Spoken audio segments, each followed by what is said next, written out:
भारत के प्रधानमंत्री ने आज तेलंगाना के सिकंदराबाद में एक सभा को संबोधित करते हुए उन्होंने कहा कि देश के हर नागरिक को देश की सेवा करनी चाहिए।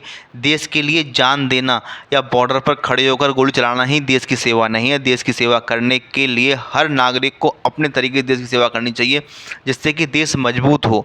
उन्होंने बताया कि जैसे कि इस समय सबसे ज़्यादा दिक्कत किस चीज़ की आ रही है देश में, पेट्रोल, डीजल, एलपीजी और क्या कहते हैं गोल्ड।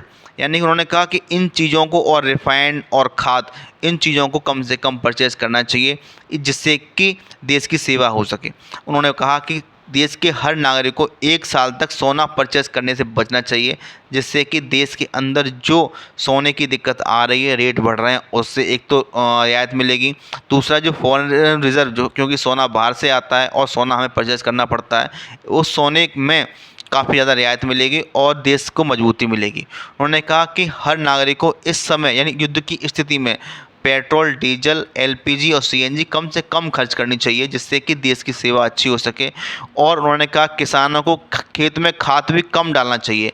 खाद बाहर से आता है, क्योंकि खाद अगर आप डालोगे तो खाद से क्या होगा कि खाद बाहर से परचेज़ करना पड़ेगा और उसमें भी पैसा अधिक खर्च होगा।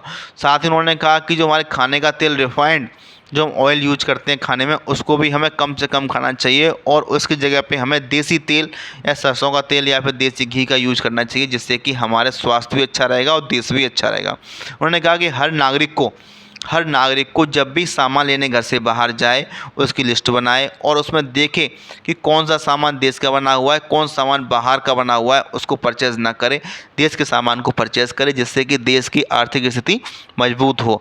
और उन्होंने कहा ऐसा इसलिए कहा जा रहा है क्योंकि हम जहाँ से ये सब चीज़ खरीदते थे आज वो सब जगह बंद पड़ी हुई हैं।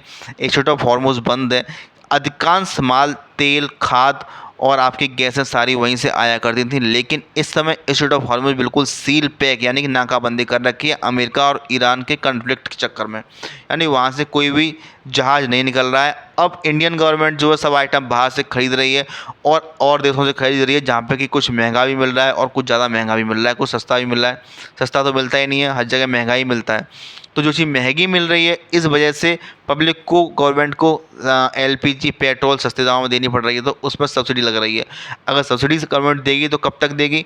इसलिए उन्होंने कहा कि अगर पब्लिक अपना हाथ थोड़ा कम कर ले, खर्चा थोड़ा कम कर ले, ऑयल खर्चा कम कर ले, बस गोल्ड की परचेजिंग न करे और रिफाइंड खर्चा कम करे, घर में यूज़ न करे, उस जगह मस्टर्ड ऑयल या देसी घी का यूज़ करे और बाहरी सामान न खरीदे, तो हमारा जो देश का रिज़र्व, फॉरेन रिज़र्व जो है, विदेशी मुद्रा भंडार है, वो ख़त्म नहीं होगा और उस पर आराम से हम अपना काम चला पाएंगे जब तक ये युद्ध ख़त्म होगा।